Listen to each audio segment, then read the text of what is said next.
Assalamualaikum warahmatullahi wabarakatuh. Kembali di channel Mr. N. Cerita yang saya akan bacakan kali ini dikutip dari laman medsos, ditulis oleh o.bes, berjudul Kabut Misteri di HM39. Tanpa banyak basa-basi lagi, simak ceritanya. Ini dia.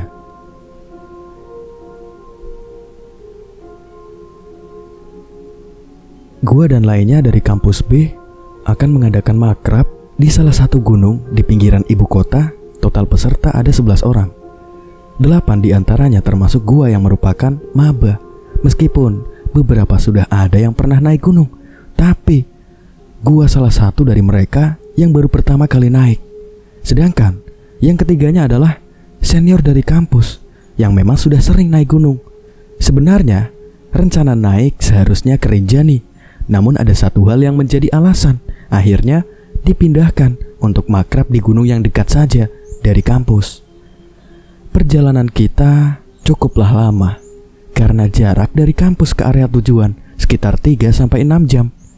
Jika jalanan sedang macet-macetnya, ditambah jalur pintu masuk pendakian yang akan kita lalui letaknya berada di utara Sukabumi, jadi kita harus memutar untuk menuju lokasi. Sekitar pukul 16 WIB, kita sudah sampai di pintu utama. Bang John dan Desta membayar simaksi para peserta 10.000 per orang. Sedangkan gua dan lainnya memesan kopi di warung yang tak jauh dari pos pembayaran sambil istirahat. Setelah melakukan pembayaran, kami berjalan melalui jalan aspal hingga menemui sebuah gerbang. Terlihat nampak papan nama pintu masuk berwarna hijau yang sudah berkarat. Gini guys, karena di gerbang ini dibagi 2 jalur. Nah, di sini kita mau lewat jalur aspal atau jalur hutan, ucap Bang John di tengah-tengah kami. Hutan aja, biar menantang, sahut suara Tia, si wanita centil dengan ceplosnya langsung mengatakan hal tersebut. Oke, kalau gitu sekarang sudah jam 16.30 untuk menuju ke pos berikutnya, ucap Bang John memberi arah. Sepanjang perjalanan, ternyata jalan yang ditempuh tidak semudah yang dipikirkan. Jalanan licin, bertanah, dan berbatu, ditambah beberapa tanjakan cukup curam. Lu pegangan tali yang kuat, Det, karena tumpuannya cuma di sini. Hati-hati sama pijakan kaki karena kemiringan sekitar 70 derajat. Jadi andalannya di tangan dan kaki lu, ucap Bang John mengarahkan peserta wanita. Oh iya, ada 3 wanita yang ikut dalam pendakian ini, Tia, Deti, dan Tasya. Begini ya bang, tanya Deti perlahan mengambil aba-aba untuk naik ke atas.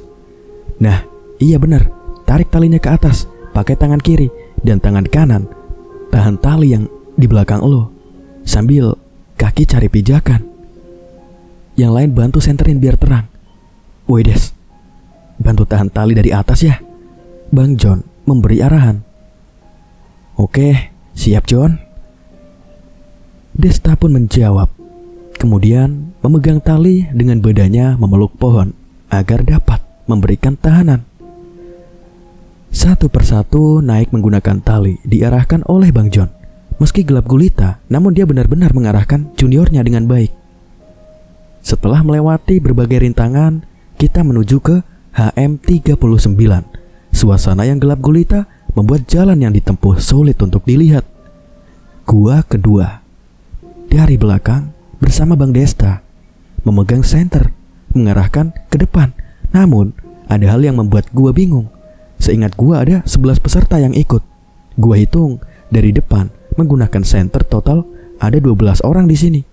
Gua kebingungan hingga ketiga kalinya gua mengulang hitung, hasilnya tetap 12. Bang, kita 11 orang kan? Tanya gue menoleh ke Bang Desta dengan nafas sedikit ngos-ngosan. Iya, emang kenapa? Jawab Bang Desta. Kok gue hitung ada 12 sih? Ah, salah ngitung kali lo. Emang kelihatan gelap gini? Beneran bang, gue jadi ingat. Tadi waktu lo sama Bang John pas bayar simaksi, kan kita ngopi di warung tuh.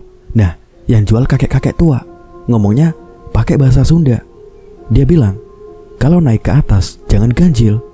Biasanya ada yang nemenin. Yaudah, jalan aja dulu. Bentar lagi juga sampai. Nanti lo hitung lagi dah. Sekitar setengah jam kemudian, kita sampai di HM 39. Jam sudah menunjukkan pukul 22 WIB. Setelah pendakian yang cukup lama dan melelahkan, akhirnya kita bisa istirahat dan mendirikan tenda. Gue masih penasaran dengan yang dihitung tadi. Kini semua sudah berkumpul. Gue hitung lagi. Ternyata benar, ada 12. Gue lihat yang memakai baju hijau sendirian berjalan ke atas masuk ke semak-semak. Bang, itu siapa yang pakai baju hijau? Tanya gue ke Bang John. Mana? Itu bang, yang lagi jalan ke atas. Bang John melirik yang gue tunjuk. Dia merasa sesuatu yang janggal dan mengecek kembali para peserta. Hasilnya semua lengkap, tapi ada satu peserta tambahan yang tak terduga. Lengkap semua? Udah bes, jangan dihiraukan. Mungkin penghuni sini ikut gabung kita. Iya bang. Terpatah-patah gua menjawab. Badan gua pun langsung merinding sampai ke kepala. Ternyata ada makhluk lain yang menemani sepanjang perjalanan tadi. Akhirnya Bang John memutuskan untuk memberhentikan pendakian dan melanjutkan ke puncak pada dini hari. Dikarenakan kondisi langit yang gelap gulita dan cuacanya yang mulai dingin, serta badan yang lainnya sudah pada kelelahan. Ditambah jalur yang cukup terjal dilewati serta beberapa peserta yang ikut pun harus diobati karena terkena serangan lintah di kakinya. Ini baru kopi, ucap gua melepas hawa dingin yang menusuk tubuh dengan segelas kopi hangat yang dimasak dengan katel kecil. Enak ya, bagi dua dong. Bang John menepuk pundak gua dari belakang. Gua dan Bang John pindah ke sebuah pohon besar sambil memandangi yang lainnya. Mereka asik memainkan ukulele di depan api unggun sambil bernyanyi-nyanyi. Gua duduk sedikit lebih mundur dari Bang John dengan menyeruput segelas kopi, namun tiba-tiba angin dingin menerpa tengkuk leher. Gua coba lirik rerumputan yang cukup tinggi di sebelah kanan tapi tak goyang.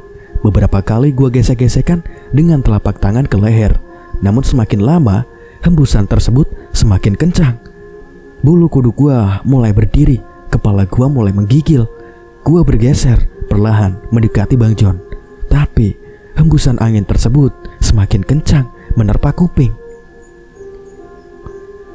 Mata gua mencuri dikit-sedikit ke puncak kanan. Sekilas bayangan hitam terlihat di belakang. Gua palingkan wajah ke kiri melihat Bang John yang masih memandang ke depan. Mulut dan tubuh gua kaku, gak bisa digerakin. Tiba-tiba bisikan suara di belakang terdengar sangat jelas. Tolong saya bang. Sontak gue jatuhkan tubuh ke Bang John mendengar suara tersebut. Kenapa lu bes?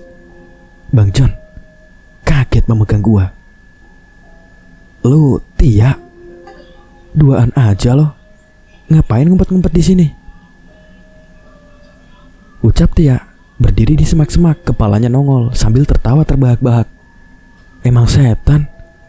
Gerutu gua kesal melihat Tia yang tertawa. Rasanya jantung mau copot deg-degan. Pakai banget. Badan gua lemas tersungkur ke Bang John. Aduh, lalu Tia berujar seperti kesakitan. Lalu keluar dari semak-semak di belakang gua. Kenapa lo? Tanya Bang John berdiri mengampiri. Kaki gua digigit ular, John. Tia menunjuk ke kaki.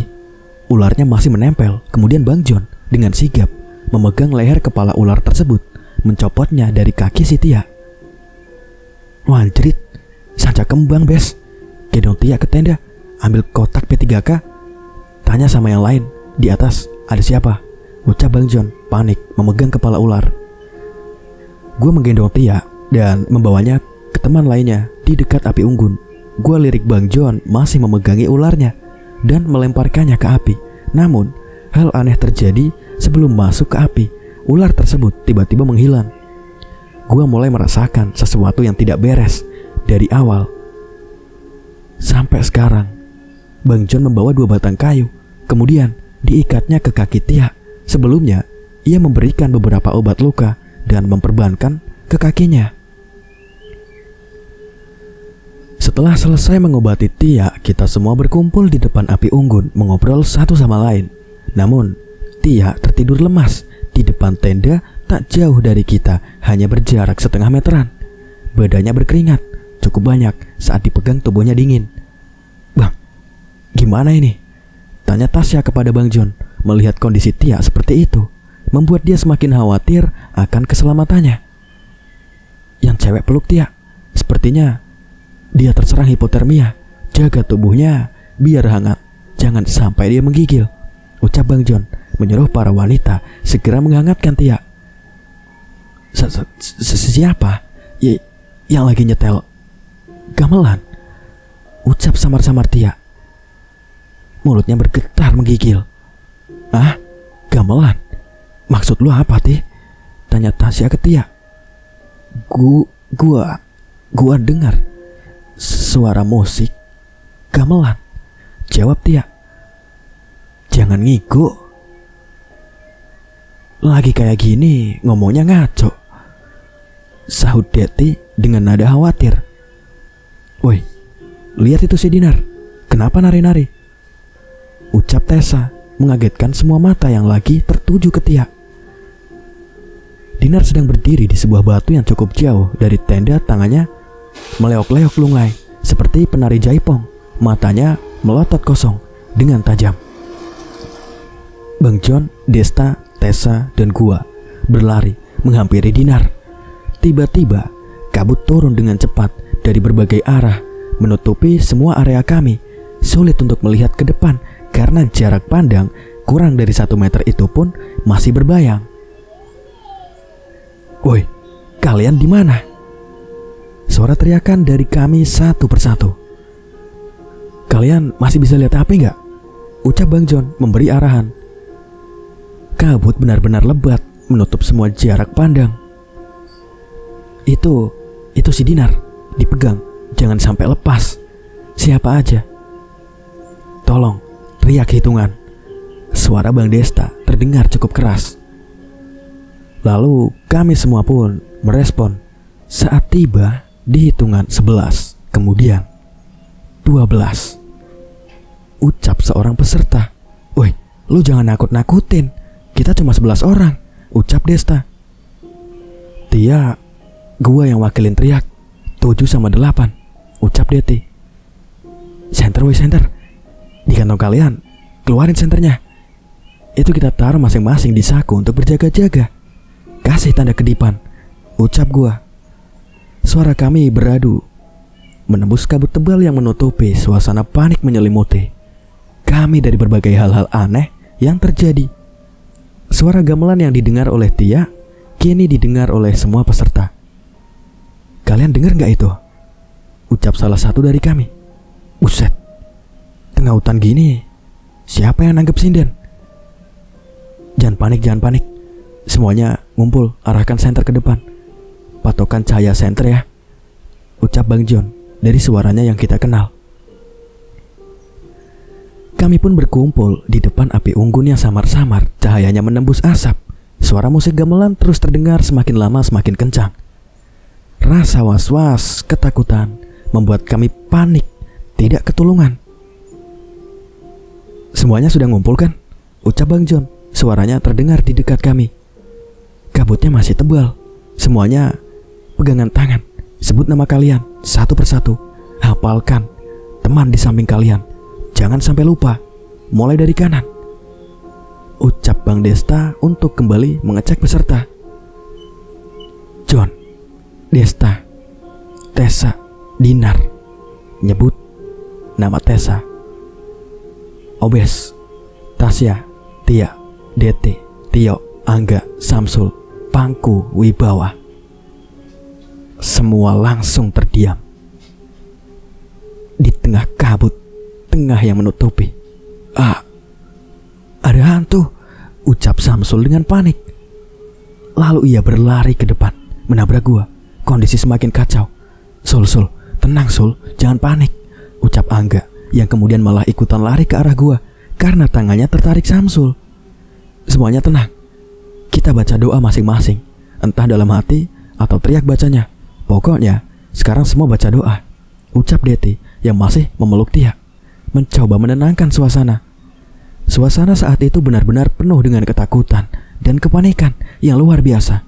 Suara gamelan yang terus nyaring menemani kabut tebal. Kami hanya bisa berdoa kepada Yang Maha Kuasa agar diberikan keamanan dan keselamatan. Waktu terus berjalan, tak terduga entah apa yang terjadi hingga tiba-tiba kami terbangun dengan sinar matahari yang menyengat menampar kulit. "Loh, kok sudah pagi? Bang John, Bang Desta, bangun semua, ayo bangun," ucap Tio dalam hati, dengan kaget membangunkan semuanya yang tertidur di depan api unggun tanpa alas apapun. Entah apa yang sebenarnya terjadi malam itu. Saat kabut tebal menyelimuti, suara gamelan hingga sosok seorang masuk dalam kelompok kami. Bahkan si Dinar dan Tia pun saat pagi tiba, dia sudah sehat tanpa merasakan apapun. Kami memutuskan untuk melanjutkan ke puncak karena jaraknya sekitar 1 jam pendakian dan tidak sampai berlama-lama di puncak gunung.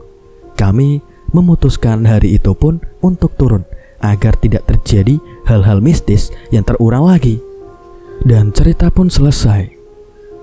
Sekian kisah misteri tentang kabut misteri di HM39. Jangan lupa berikan kesan dan pesannya. Ada hal terindah bukan karena keeksotisannya, tapi karena pengalamannya membuat kita paham bagaimana Tuhan menjaga bumi tetap seimbang. Demikian pula dari kami. Di akhir kata, mohon maaf jika ada salah kata ataupun ejaan yang lainnya. Sekali lagi mohon dimaafkan dan dimaklumkan, karena aku juga manusia yang tak luput dari salah maupun dosa. Juga untuk kalian yang ceritanya mau dibacakan, bisa menghubungi lewat kolom komentar ataupun melalui alamat email dan juga nomor telepon yang sudah disediakan. Wassalamualaikum warahmatullahi wabarakatuh.